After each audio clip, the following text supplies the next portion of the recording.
जिले में छात्र संघ चुनावों में 4 मोर्चों पर एबीवीपी ने जीत हासिल की, लेकिन जिले के सबसे बड़े महाविद्यालय में उनका किला 12 साल बाद एनएसयूआई ने ढहा दिया।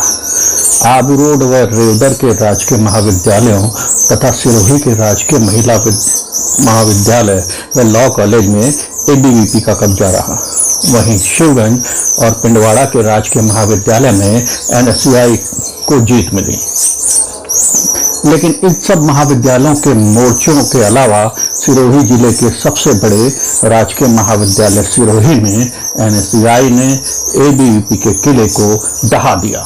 यहाँ 2010 में राजेंद्र सिंह राणावत के बाद अब राहुल पुरोहित एनएसयूआई के अध्यक्ष बने हैं। उन्होंने एबीवीपी की प्रत्याशी आशा सिंह देवड़ा को 137 मतों से हराया। यहाँ पर उपाध्यक्ष पद पर एनएसयूआई की आयती कुमारी और महासचिव पद पर एनएसयूआई के ही हिमांशु सोलंकी विजय रहे। वहीं संयुक्त सचिव के लिए एबीवीपी की आरती वैष्णव को चुना गया। राजकीय महाविद्यालय का चुनाव लंबे अरसे से एकतरफा ही रहा है। यहाँ 1 दशक से एबीवीपी के वर्चस्व को एनएसयूआई तोड़ नहीं पाई थी, लेकिन इस बार एनएसयूआई की जीत के सूखे को मिटाने के मूड में शुरू से ही नजर आई। सबसे पहला कदम उसने आक्रामक प्रचार को बनाया। शैक्षणिक सत्र शुरू होते ही जुलाई में ही कॉलेज की रेलिंग से लेकर सड़कों के बाहर सड़क पर लगे खंभों तक एनएसयूआई के बड़े बड़े होर्डिंग्स नजर आने लगे। एबीवीपी यहाँ भी पिछड़ गई। उन्हें इतनी जगह भी नहीं मिल पाई कि वो होर्डिंग्स टांग पाए। दूसरा काम उसका ही हिंदुत्व का मुद्दा उड़ा लिया गया और राष्ट्रवाद के मुद्दे को भी भारतीयता से रिप्लेस कर दिया। एनएसयूआई ने धार्मिक और भारतीयता के भाव को समेटे गानों से वीडियो प्रचार शुरू किया। यही नहीं, सावन के अंतिम सोमवार को महाविद्यालय से सारणेश्वर मंदिर तक की पैदल यात्रा भी निकाली। तीसरा काम जातीय समीकरणों को साधने का किया गया। एबीवीपी 1 दशक से लगातार जीत का स्वाद चखा चुके विद्यार्थी समूह के वोटों को लेकर इतनी अति आत्मविश्वासी हो चुकी थी कि उसने दूसरे विद्यार्थी समूहों की आवश्यकता ही महसूस नहीं की। इस वैक्यूम का फायदा एनएसयूआई ने उठाया। सबसे पहले पोस्टर वॉर में ही एबीवीपी के कोर वोटर वर्ग के समूह को अपना प्रत्याशी प्रमोट कर दिया। इसके साथ हर बार बिखर जाने वाले अपने स्थायी वोट समूह में विश्वास बना लिया। यहाँ एबीवीपी की एक रणनीति सराहनीय रही कि उसने एनएसयूआई के कोर वोट समूह को अपना प्रत्याशी बनाया, लेकिन उसने एक आत्मघाती कदम उठा दिया और वो कदम था वो वीडियो वायरल करना जिसे जेएनयू के वामपंथी और राष्ट्रद्रोहियों को कॉलेज में घुसने का मिथ्या प्रचार करने के लिए वायरल किया गया था। यही उन्हें भारी पड़ गया। इस वीडियो ने इनके स्थायी वोटर समूह में इस बात का गुस्सा प्रकट कर दिया कि अफवाह फैलाकर हमें देशद्रोही बताकर बदनाम करने की कोशिश की जा रही है, और वो एकजुट हो गए। इसके अलावा एनएसयूआई ने जवाबी हमले में जब ये कहा कि ये नारे जातिवाद और एबीवीपी से आज़ादी के थे, तो भीमसेना के बैनर तले खड़े होने वाला विद्यार्थी समूह में एबीवीपी के खिलाफ गुस्सा व्याप्त हो गया। दोनों के नामांकन जुलूस ने तो जैसे छात्रों को एक संदेश भेज दिया था।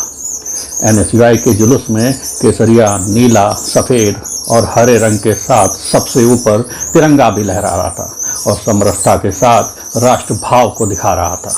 वहीं हाल में हर घर तिरंगा अभियान में बढ़ चढ़कर हिस्सा लेने और तिरंगा रैलियां निकालने के बावजूद एबीवीपी के नामांकन जुलूस में उनके सांगठनिक भगवा झंडे के अलावा तिरंगा नजर तक नहीं आया।